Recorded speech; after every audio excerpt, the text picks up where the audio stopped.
This meeting is being recorded. Welcome to After Dark with Rob and Andrew on America Out Loud, available on iHeartRadio, Spotify, Stitcher, Pandora, or Apple Podcast. Or as always, you can head on over to the website, americaoutloud.com, and check out the articles and podcasts. And please share those on social media. Tonight we have on Peter Boykin, who is going to be running for District 58 in North Carolina, a congressional seat. He's already ran before. We're looking forward to hear from that. And he is also the founder of Gays for Trump. So we're going to have a lot to talk to Peter about. How are you doing thus far tonight, Rob? I am doing just grand. I took my healthy cell, and it has me energized, better than energized. I am ready to rock and roll. And we've been talking about healthy cell quite a bit here on our show, Andrew. And a lot of people have been asking, what is healthy cell? How do I find out about healthy cell? What do I need to do? And I would say go to their website, healthycell.com. And if you use the code OUTLOUD, you'll get 20% off your first order. It's a great product. I myself have problems taking vitamins. This is a liquid concentrated type vitamin. You just pop open the top, this little packet, zoom it down, and wham, you're ready to go. And I gotta say, there are a lot of people that are out there right now, mainly Joe Biden, whom I would definitely recommend needs to take some healthy cell for his cognitive deficits. And he has a lot of them. I mean, I don't know if he's going or coming sometime. But, you know, it's up to old Joe if he wants to reach out to us or do his own research and try healthy cell. Now, going back to our guest tonight, Peter Boykin. I'm excited to have Peter on tonight because, as we know, there is the narrative from the left that gays don't support Trump. That Trump's base, well, not just support Trump, but the the Republican Party. They don't support the Republican Party or conservative ideas. How can they? The same thing goes for blacks or Latinos, Hispanics. Oh, they don't support the conservative party because they're too racist or homophobic, they're this and they're that. And you hear that nonstop. But as you know, Andrew, we have had many blacks and Latinos and gays to come on the show. And from what I've seen, they are some of the biggest Trump supporters. Ricky Rebel came on, and he was talking about his support for conservatives and President Trump. He even went as far as to record a song and to wear an outfit at one of the award shows professing his support for conservatism and President Trump. I mean, you can't get that much better than that showing who you support. But that narrative that's out there that's pervasive, that's controlled by the media and big tech, that it can't be. Whereas we have the Peter Boykins that are out there, that their voices are oftentimes silenced, suppressed. They don't want them out there. They don't want them out front because they want to control, they being the liberal media, want to control the narrative and have individuals to think that President Trump, the Republican Party, they're against gays. Now, some of you are probably saying, well, why is he constantly saying President Trump? Well, I think it's obvious. I know that President Biden is in the White House. I don't believe that Trump is going to come up in August and he's going to be stored into the White House. No, I think 2024, that's when President Trump will come forward. But that being said, when you see the narrative that's out there, created by the fake news, supported by the Democrats, as to who Republicans or conservatives supports, it's mind-boggling. So we've got to get out there and we've got to show them that this is not who we are at all. It is a big tent, the Republican Party, and everyone is welcome. Because I would venture to say the racism that the left is constantly talking about, the systemic racism, is coming from the left. They're the ones who are opening their eyes and realizing, hey, we better get in front of this because we've been discriminating against these minorities for far too long. They control the narrative. They control Hollywood. And you look back a couple of years ago, or a decade ago, whenever they would put an image of any of these minorities, black, Hispanics, or gays, there were always negative images, especially for gays. The images were the crazy gay man, the crazy gay woman. who is wrestling with their identity. They're going to go and kill the people. Basic Instinct comes to mind. It's a popular movie, but the person in the movie was deranged. Who made that movie? It came from the left. So now they're trying to jump in front of it again, hopscotch, and say, oh, we support these individuals. It's the right that don't support them. I beg to differ. Look at the images of blacks and Hispanics. The black thug, the Hispanic macho man. They were always out to harm the white person. They couldn't obey the law. Now they want to try and change the narrative and say, oh, it's not us, but it was you. You're the ones who control Hollywood. You control the stories that are out there. So when we have Peter Boykin who comes forward and says, I'm running for office, and this is the platform that I'm on, they're shocked. And they want to start throwing everything at him to keep his voice silent. And they're, oh, he's crazy. He's this. He doesn't know what he's talking about. He's been brainwashed. No, you guys are brainwashed. And now he's coming forward with the true party platforming, saying, this is who I am. We're not looking at identity politics. I'm looking at the policy. Because as Ricky Rebel said, it's not about what a person is doing in their bedroom. Everyone can identify with jobs, border control. Who can identify with that? So when I hear all these narratives that are being spawned out there by the left, I'm like, no. No, no, no. So, without further ado, let's bring on Peter Boykin and let's let him talk. Peter, how's it going? It's going well. So, Peter, what did you think of my opening and how the left has tried to, or not tried, but are controlling the narrative as to who supports whom? And that if you're gay, you better not be a conservative because they hate you. Well, as we go into the first opening, just want to correct one thing. 2018, I ran for District 58. That was a test run. I'm actually running for U.S. Congress right now. I'm in the big leagues with the federal Congress. So awesome. It's out there. Anything they could have used against me was out there, and anything they try to bring up now, it's old news. So, yeah, the narrative, always talking about identity politics, you know, including in our Republican Party, I always find it strange where I get thrown the whole why you got to tell yourself you're gay kind of thing. But I always got to tell, I even have to tell my own party, is like, you have no problem talking about how you support blacks and whites and Latinos and Mexicans and everything under the sun, but then when all of a sudden I say I'm the gay Trump support group, all of a sudden it's identity politics. I'm like, how's that any different? You should be pandering to every group because it's all demographics. And the gay demographic, LGBTQ, whatever, unless I'm telling you I'm gay, I've been told I don't come off as, you know, gay. You're not going to really know. And so we have to identify. And we're not really identifying to, say, the Republicans for them to know. The point is, when we say we're gays for Trump or we're the gay right or whatever, we're trying to indicate to other LGBT people that, hey, there is a group for you and we need you over here to our group. So that's why we're not just Americans for Trump. We are gays for Trump for a reason, because we're trying to build our group. We're trying to pull gays away from the extremists. Like Brandon Strzok was trying to get people to walk away from the extremism of the left. So it's very important that we identify that being gay and male is a part of who I am, but it's not everything of who I am, and it's not what I'm going to be running my campaign on. I'm not going to say, hey, elect me because I'm a gay Republican. Honestly, if that's the only reason you're going to elect me, I probably don't want your vote.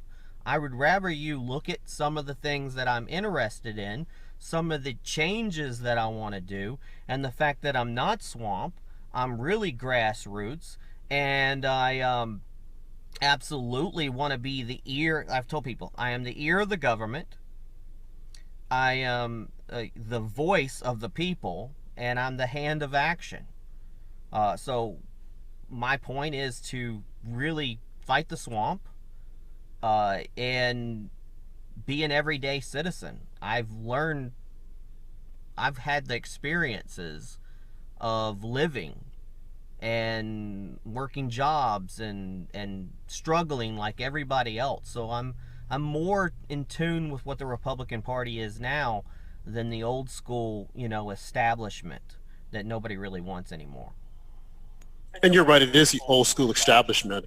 And just going back to what you said as far as identifying, because that's unique. No one has ever come on to say anything like that. But as you said, you want it out there. You want people to know, okay, yes, I'm gay. I'm not running on that platform, but in order to peel away from the Democrats. And I say that that's unique and it's interesting because I've said so many times on the show that Republicans shy away from cultural issues. They shy away from it. They don't want to talk about it because it makes them uncomfortable. Fine. Who cares if it makes you uncomfortable? We have to have those conversations. And like you said, I want the folks to know, hey, I'm gay, but I'm not just running because I am gay. There are the party platforms that I identify with. But in order to peel those people away from the Democrats and let them know there is a safe place for you here, it just goes back to when you look at Black and Hispanics, they're saying the exact same thing. We don't want you to send in our communities a white man to say, vote for us. We want you to send a Black man or a Hispanic man. Some people would say, oh, it doesn't matter. Well, no, it does matter because you want them to know there is a place for you in this party. Unlike the Democrats who will play it to the hilt. I mean, they use it as a party platform. Hey, here's our token Black man. You see him over here, you should be here too. And as Joe Biden said, so eloquently or not eloquently, if you're not voting for me, you ain't Black. Like, what? No, that's true pandering. That would have That would have destroyed a Republican if he had said something like that. Imagine Trump saying, "You ain't vote. You're not white if you don't vote for me. I'm Trump." Right. It would have destroyed, but they get away with it because they're comfortable talking about those issues, and Republicans and conservatives have got to do the same thing. So tell me, Peter, what are your platforms? Let the folks know what you identify with and what you're doing in North Carolina. Well, I mean, a lot of times I could identify with a lot of other platforms that everybody else runs on, the pro-First Amendment, pro-Second Amendment, anti-abortion, small government and things like that. But that's what everybody pretty much Republicans identify. But I like to run more on the fact that I'm for human rights, which also involves, gay rights. I am for police reform, not taking money away, because you can't make a better police force if you take money away. But there is some reform that needs to be done. And there are great cops out there, but we all know that some people, one person, 1 out of 100, makes the rest spoil. It's like, what was it, Donald Trump Jr. a long time ago said, when there's a bag of Skittles out there and one of them is poison, would you want to still eat the bag of Skittles? So it just takes one bad cop out there to soil the whole, representation of the police force. So there needs to be police reform, but that's giving actually more money to the police department to do it proper, to train people properly, to make sure that there is proper justice. I do also believe, of course, not just the Second Amendment. I do think that people need to know, like the Constitution assumed, they assumed in the Constitution when they said people have the right to bear arms. Back then, everybody was educated on how to use a firearm. People knew when to draw your weapon. People knew how to use it for protection. They knew how to hunt with it. They respected that. I would say we need to go back to that. People need to have more sense of how to use the gun, how to clean a gun, when and when not to bring it out, how to store it properly. So gun safety is very much important. I would say the way to path to get rid of abortion is to start limiting, not understanding we can't get rid of abortion all at one time. The best thing we could do is try to get it back to its original definition was, very quickly, early term, only available, and it should be on a case-by-case basis. It should no longer be used as a contraceptive, we shouldn't be paying for it. You know, we have to reduce the amount of abortions out there. We have to understand that sometimes we can't just get rid of it. And the more we keep just saying it's all or nothing, there's more and more babies being, you know, basically murdered every year. One of the biggest things going on right now is the critical race theory. People need to understand that racism actually isn't the biggest issue. Generalization is the issue. Stereotyping. When you stereotype all gays, like right now, the Republicans, they might say that they don't feel comfortable talking about the gays, but yet you do hear, even during Pride Month, the griping and complaining about the gays and the extremism, and they generalize all the gays into one category. A lot of people generalize all the blacks into one category, or all the Latinos into one category. That's the true issue, is generalization. We're fighting a cultural war, which is not a race war, it's not a religious war, it's a cultural war. And we have to fight against people who don't like great society and don't like just America in general. And that doesn't matter with their race, creed, religion, etc. Bad people of any color or any race or any sexuality, they don't fit with the rest of society. But as a white person, I can't go into a black crowd and say, hey, you need to calm things down. Or as a straight person going into a gay community, they can't say you can't calm that down. We do have to find civil leaders, hate to use the word, community organizers, or whatever people want to say. You know, that's a leftist term they always used. But you have to go into the community, and we have to get the community to understand that we need to start going into our own communities and saying, no, this is wrong. This goes against the rest of society. This is what you're doing is bad. It's corrupting us all. And we have to recognize that as an issue in all race, creeds, colors, religions, and everything. That nobody's perfect. Nobody's better than anybody else. There's no supremacy of color. There's no supremacy of sexuality. We all have issues. And people also need to understand the right and the left have issues. And for me, the biggest thing that I want to run on is the fact that I want as much possible to work with both sides and get both sides to work together for the betterment of America. Because this polarization that we've been going through for decades now is not getting us anywhere. We are now playing a game where we have both sides that used to play the same, say they both plays baseball. Well, now one plays baseball and one plays soccer. Nobody plays the same game anymore, but everybody wants to win, and nobody can realize, hey, I might be wrong about this. Hey, you might be right. Let's work together. So, call me a radical on that, but that keeps me more moderate, kind of, more middle ground. Actually, the Republicans are becoming more to the middle. Unfortunately, the Democrats have been going further to the left, which is why they always call every Republican a far right. We're not actually far right. We're actually closer to the middle, and they've gone so far left, it's pathetic. It's extreme. And I've always said I fight extremism on both ends, period. You're right. They have gone completely to the left, and you wouldn't be able to identify with them or say who they are. Would you say that Republicans have given up so much ground when it comes to the cultural war? I think Republicans, unfortunately, the mainstream Republicans, they've gotten very comfortable with their a lot of the Republicans, because on the right there are so many different factions and there's so much infighting, but the problem is that there's so many people who remain silent. I used to go and speak at city council, and I would beg people to go to city council, and speak. And it's retirees and people who have nothing to lose that could have done it, but they wouldn't. And so they've sat back and let the left, they'll continue. The left will keep fighting. They might want 100% of it, and if they get 10% this year, they'll get the next 10%, and they'll keep going and keep going and keep going until they've got it all. And they're always going to be persistent.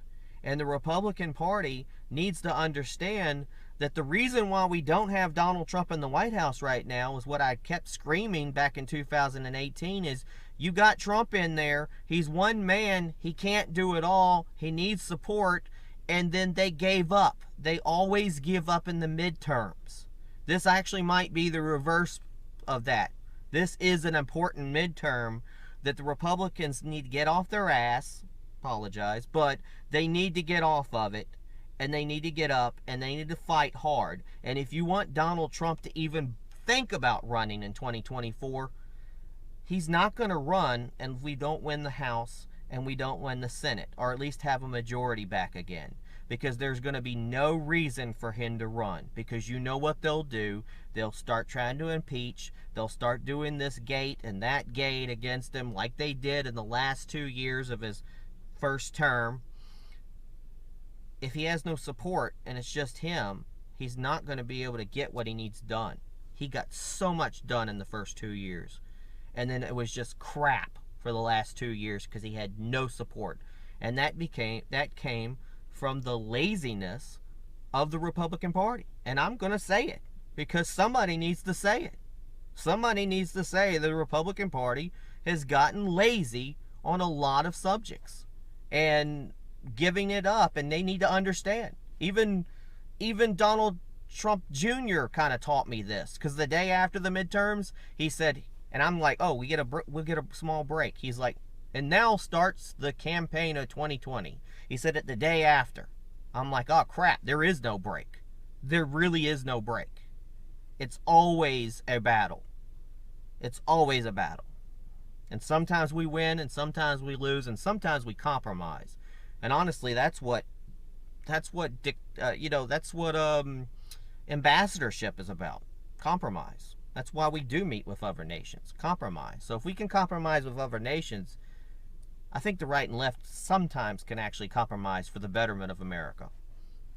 Yeah, that's such a good point, and these midterms are so important, as you mentioned. Tell us about who you are running against there in North Carolina in your campaign. Well, currently there's only one person who has identified themselves. He first said he was going to run against established Republican in District 5, Virginia Fox, but when Ted Budd, my congressperson, decided to run for senator against Mark Walker, who's also been my congressperson, it opened up District 13. Now, the issue with that is the census will change things again, and because of the everything, we won't know exactly the specific district.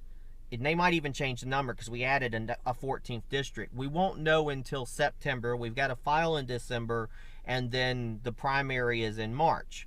But for now, declared is myself and another person called Bo Hines. Now, Bo Hines, I don't know much about him other than he has, and I'm not the type of person that likes to talk bad about somebody, but doing basic research, he is youthful, right off the press. He's going to school to be a lawyer. He went to Yale. He was a football player. His family's very affluent. He's had 58 donors that have donated the max. So right now he says he's the grassroots, but he's giving off the AstroTurf vibe, and everything seems to be bought and paid for. He's not really communicating with the public. He's not even, you don't legally have to live in the area you run, but he's not even in this area at all. I know these people. I used to work for Uber, and I used to drive a lot of people. Over 10,000 some people in the last so many years that I've drove around town. I've delivered food to people. I've taken people to their appointments. I've seen people from all walks of life. I've driven up and down North Carolina and met so many different people over the years that I have a better ear to what's actually going on in the community.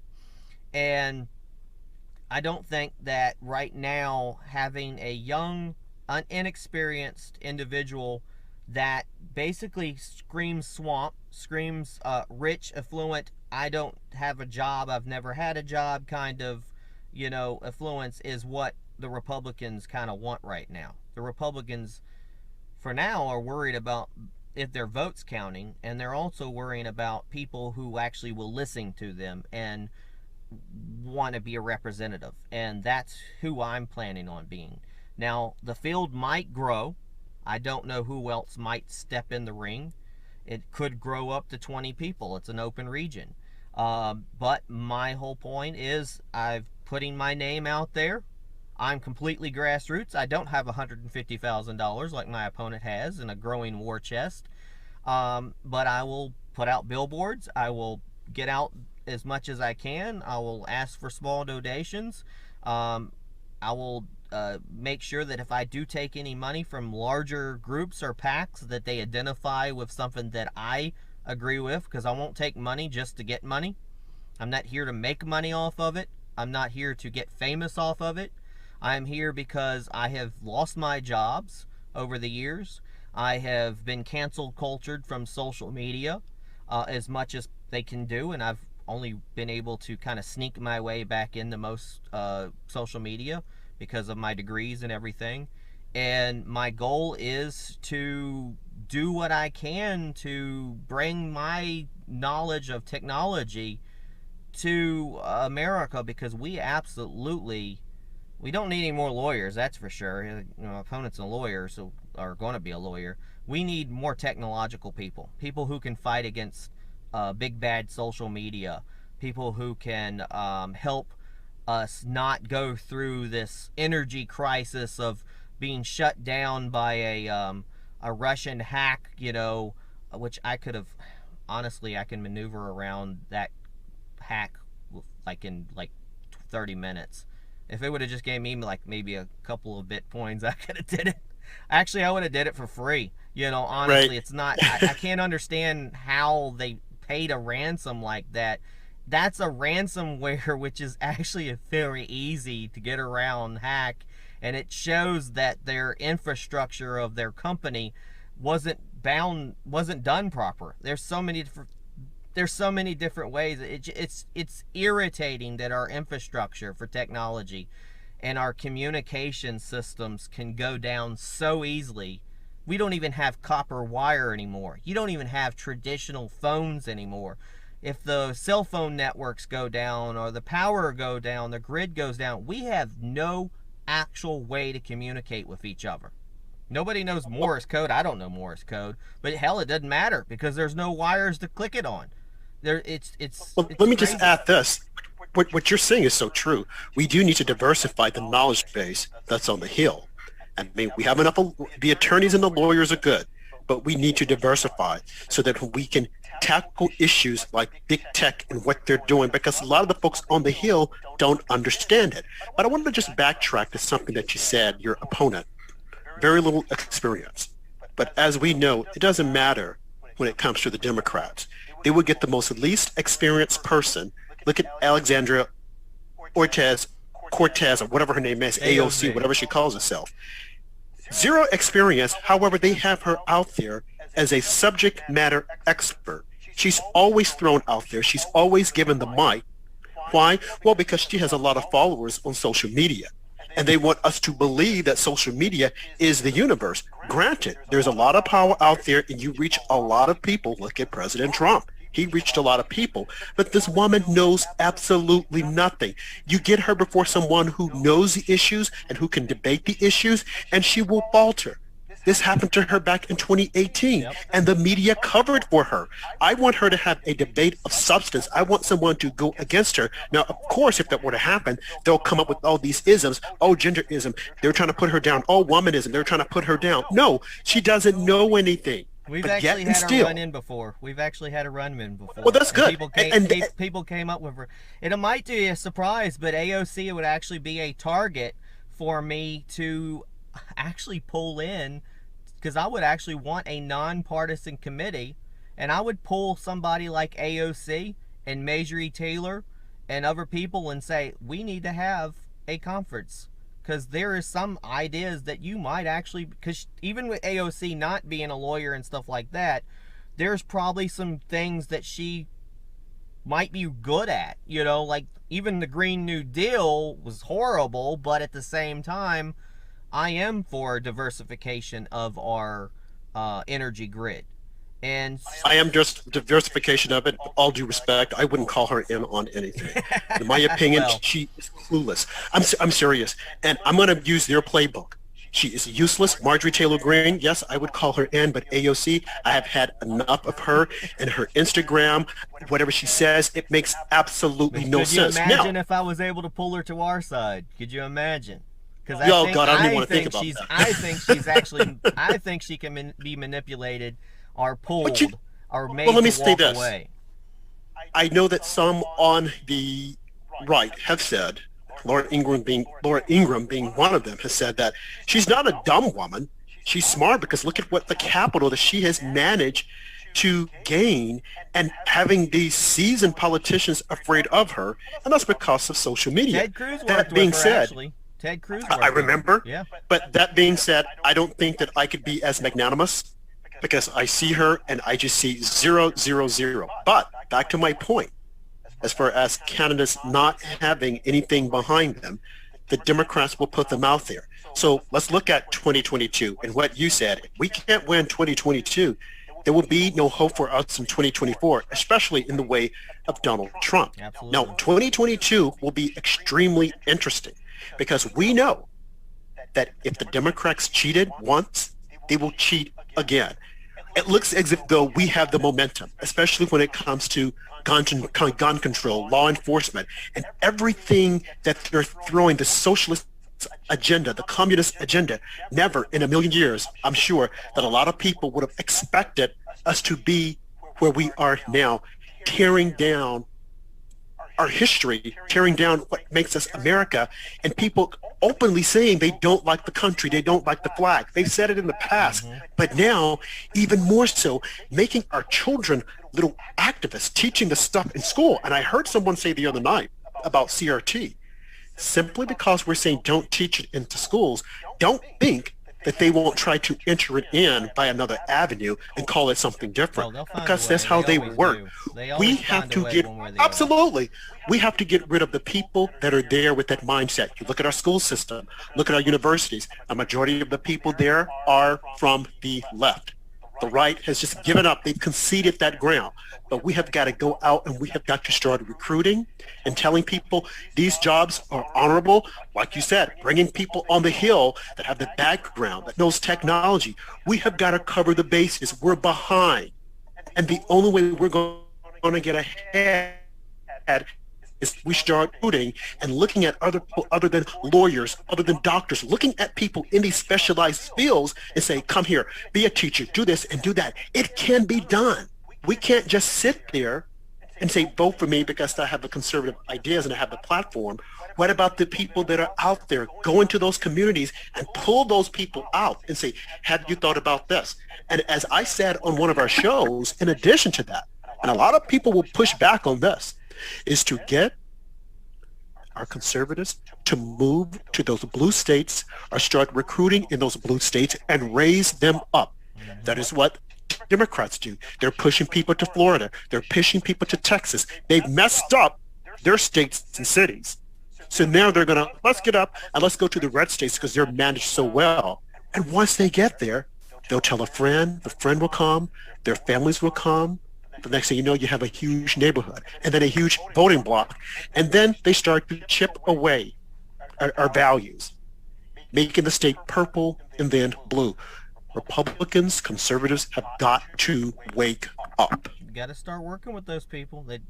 We do have that goal. They're coming over to our areas now, and we have to show them, hey, the reason why when they look and they're around like, oh my God, everything's so much nicer and less crime and stuff.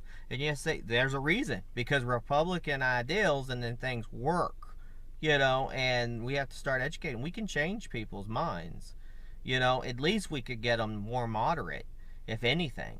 There is specific issues, a lot of people who are only on the left because of the abortion issue, or some people are only on the left because of the gay issue. For years, it used to be me, I'm like, oh, the Democrats are so good on the gay issues, but the Republicans are anti-abortion. And I was like, what am I supposed to do? What am I supposed to do? But then it got to the point where I never was a registered Democrat, but when I realized that the Democrats just was using people and just really nasty to their own people if you didn't vote the way they wanted you to vote, I was like, I'm out. I'm not voting for any Democrats anymore, you know? I'm like, no, because y'all, I know how you are, you know, and there's a few rare exceptions out there who might as well be Republicans.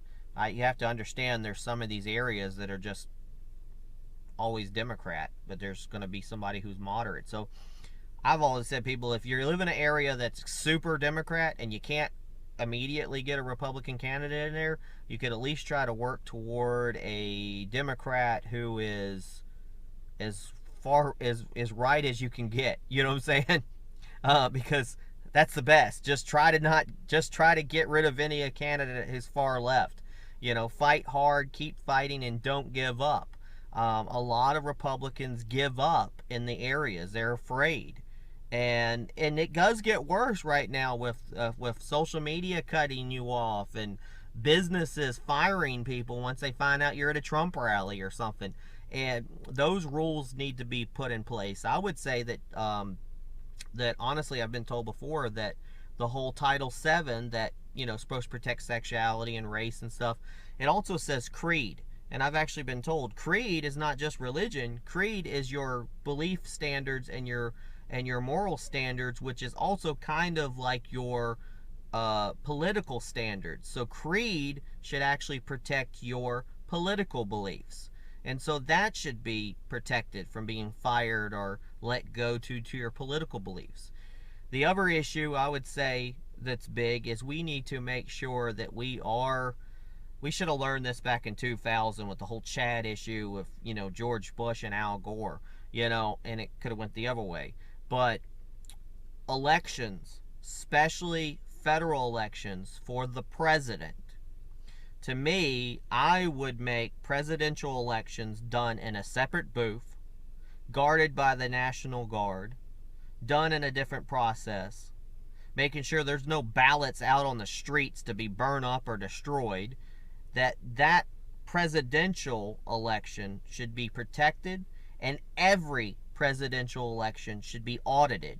And there should be a bureau that their job is to audit every single presidential election, no matter which way it goes, to ensure that our presidential system of electing our president is always secured.